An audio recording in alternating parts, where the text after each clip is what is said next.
جب تمہارے ساتھ وہ سونا باتیں کر رہا تھا، وہ ہنسی مکھڑے والا جب تمہارے ساتھ باتیں کر رہا تھا، میں نے ایک نظر اٹھا کے اس کے چہرے پہ ڈالی ہے، اور اس عورت نے کہا کہ لوگوں، جو اتنا سونے مکھڑے والا ہوتا ہے وہ کبھی جھوٹ نہیں بولتا، اگر وہ جھوٹا ہوا تو اس کی قیمت کی میں ضمانت دیتی ہوں، وہ سچا ہے، تمہاری قیمت انشاءاللہ تم تک پہنچے گی۔ حضور ضیاء الامت رحمۃ اللہ تعالی علیہ آپ روایت نقل کرتے ہیں امام بہقی رحمۃ اللہ تعالی علیہ آپ کے حوالے سے، کیا فرماتے ہیں کہ ایک پورا قافلہ تھا کہ جو شہر مدینہ کے باہر جنہوں نے پڑاؤ ڈالا ہوا تھا، خیمے لگائے ہوئے تھے، مسافر تھے، کہیں جانے کا ارادہ تھا، یہاں رات آ گئی تو کہا یہیں آرام کرتے ہیں، صبح پھر اپنا رخت سفر باندھیں گے، تو اس ارادے کے ساتھ انہوں نے وہاں پہ خیمے نصب کیے ہوئے تھے۔ تو اللہ کے محبوب کہیں چلتے چلتے شہر مدینہ سے باہر نکلے، ان کے خیموں کے پاس چلے گئے، ان کے ایک اونٹ تھا، سرخ اونٹ تھا،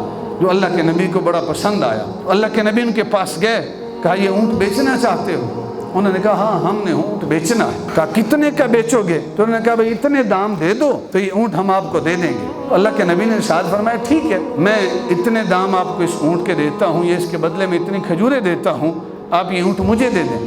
تو باتیں کرتے رہے، حضور کے ساتھ گفت و شنید ہوتی رہی، تو معاملات طے ہو گئے۔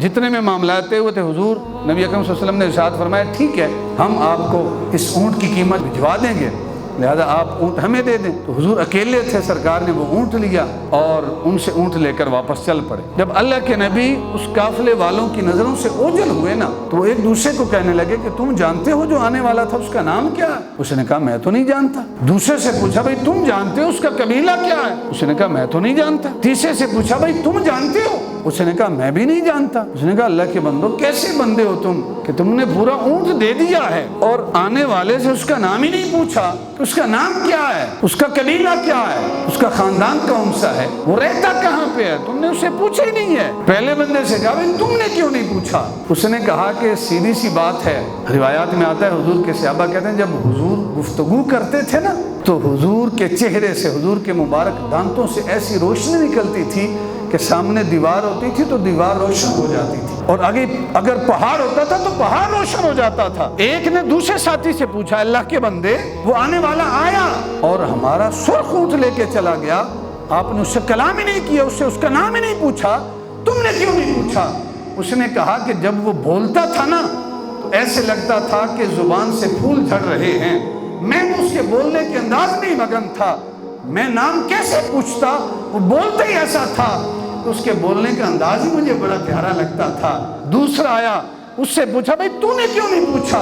کہا کہ تم نے اس کی کنڈل والی پیاری زلفیں نہیں دیکھی کہ اس کی زلفیں کتنی خوبصورت تھی، وہ لہراتی تھی، جب وہ کلام کرتا تھا اس کی زلفیں اتنی خوبصورت تھی۔ دوسرے سے پوچھا، تیسرے سے پوچھا بھئی تم جانتے اس کا نام کیا ہے؟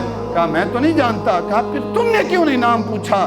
کہا جب وہ بول رہا تھا تم نے اس کے چہرے پر نورانیت نہیں دیکھی، کتنا چہرہ اس کا خوبصورت نظر آ رہا تھا۔ پھر میرے لیے شاہ صاحب فرماتے ہیں نا غالباً یہی موقع ہے کہ مکھ چند بدر شاشانی ہے، متھے چمک دی لاٹ نورانی ہے، کالی زلف تے اکھ مستانی ہے، مخمور اکھی ہن مد بھریاں، کالی زلف تے اکھ مستانی ہے، مخمور اکھی ہن مد بھریاں۔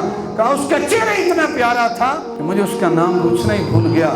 تیسرے سے پوچھا بھئی تو بتا تجھے اس کا نام آتا ہے؟ اس نے کہا مجھے کیا پتا کہ وہ جب چلتا تھا تو اس کے چلنے کا انداز ہی بڑا پیارا تھا، اس کے بیٹھنے کا انداز ہی بڑا پیارا تھا۔ وہ گفت و شنید آپس میں کرتے رہے تو ایک ساتھی نے کہا بھئی وہ تو حسن کا کرشمہ جگا گیا اور کسی نے اس سے نام ہی نہیں پوچھا اور ہم سے ہمارا اونٹ لے کے چلا گیا، نہ ہم اس کا نام جانتے ہیں، نہ اس کا خاندان جانتے ہیں، نہ اس کا قبیلہ جانتے ہیں، وہ تو اونٹ لے کے چلا گیا، اب نہ وہ شخص ملے گا، نہ اونٹ ملے گا، نہ اس کی قیمت ملے گی۔ اب ایک بندے نے جب یہ بات کی کہ وہ تو اونٹ لے کے چلا گیا، اس کی قیمت بھی گئی، تو خیمے کے اندر سے ایک عورت نے آواز دی، اس نے کہا بھئی خبردار، جو بھی آیا تھا اس کے متعلق برا بھلا نہیں کہنا، اسے برا بھلا نہیں کہنا۔ جو باہر بیٹھے ہوئے تھے انہوں نے کہا چلو اچھی بات ہے، کوئی تو ہے جو اسے جانتا ہے، کوئی تو ہے جو اسے پہچانتا ہے، کوئی تو ہے جس کو اس کا نام کا علم ہے کہ اس کا نام کیا ہے۔ اس عورت نے کہا کہ بھئی جانتی میں بھی نہیں ہوں کہ آنے والا کون ہے، اس کا نام کیا ہے، اس کا قبیلہ کون سا ہے، لیکن میں تمہارے اونٹ کی قیمت کی ضمانت دیتی ہوں کہ اگر اس نے نہ دی